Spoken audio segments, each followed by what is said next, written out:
ஊடகங்கள்ல நீங்களா ஏதோ தொகுதிகள் வந்ததாகவும் அதுல ஏதோ போட்டிகள் இருக்கா போடுறீங்க.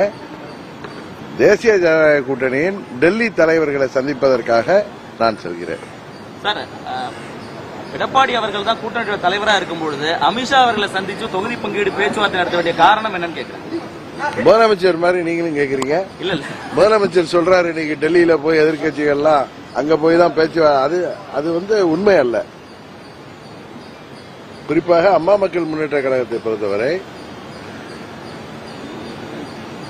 எங்கள் கூட்டணியின் தமிழ்நாடு தலைவர் திரு இபிஎஸ் அவர்களுடன் தொகுதிகள் பங்கீடு சம்பந்தமாக நாங்கெல்லாம் ஏற்கனவே தேசிய ஜனநாயக கூட்டணியில் இருக்கிறத உங்கள் மூலம்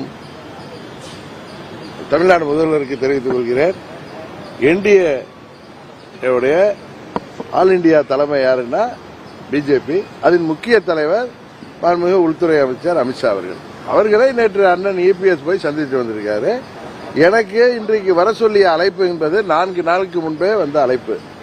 அதனால நீங்களா தொகுதி பங்கீடுக்கு தான் நாங்க போறோம் அப்படின்னு நீங்களா முடிவெடுத்தா, நீங்களே கேள்வியிலே லீட் கொடுத்தா அதுக்கு நான் பதில் சொல்ல வேண்டிய அவசியம் இல்லை.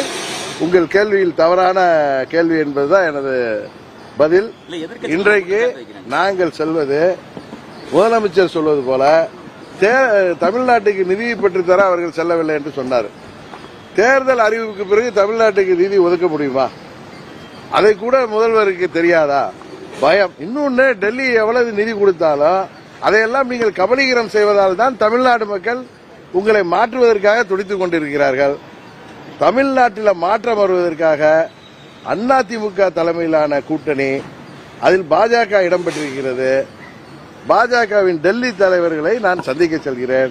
காரணம், தேசிய ஜனநாயக கூட்டணி என்பதே பாஜக தலைமையிலான கூட்டணி என்பதை உங்கள் வாயிலாக முதல்வருக்கு தெரிவித்துக் கொள்கின்றனர். அதிமுக கூட்டணி என்கிற தேசிய ஜனநாயக கூட்டணி வர்சஸ் திமுக கூட்டணி என்றுதான் இருக்கும்.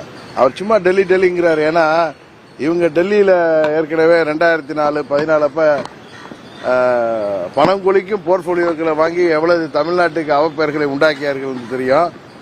இவர்கள் கூட்டணி ஆட்சியில் இருந்த பொழுதுதான் திரு கருணாநிதி அவர்கள் தலைமையில் இருந்தப்பதான் நீட் தேர்வே அறிவிக்கப்பட்டது. காங்கிரஸ் கூட்டணியில நமது தொப்புள் கொடி உறவுகளான இலங்கை தமிழர்கள் லட்சமாக கொல்லப்பட்ட போது அதற்கு காங்கிரஸ் ஆட்சி உதவி செய்த போது அமைதி காத்தவர்கள் இவர்கள்.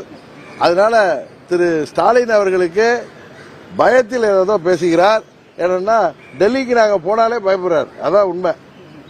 நேற்று திரு இபிஎஸ் அவர்கள் சென்றார்கள். இன்றைக்கு நாங்கள் சொல்றோம், எனக்கான அழைப்பு என்பது 4 நாளுக்கு முன்பே வெள்ளிக்கிழமை நான் அங்கு செல்கிறேன். அங்கு மாண்புமிகு உள்துறை அமைச்சர் அவர்களையும் மற்ற தலைவர்களையும் சந்திக்கிறோம். கூட்டணி பேச்சுவார்த்தை எல்லாம் அந்த இபிஎஸ் அவர்கள் சொன்னது போல 4 நாட்களில் சுமூகமாக எந்த ஒரு பிரச்சனையின்றி முடிவடைந்துவிடும்.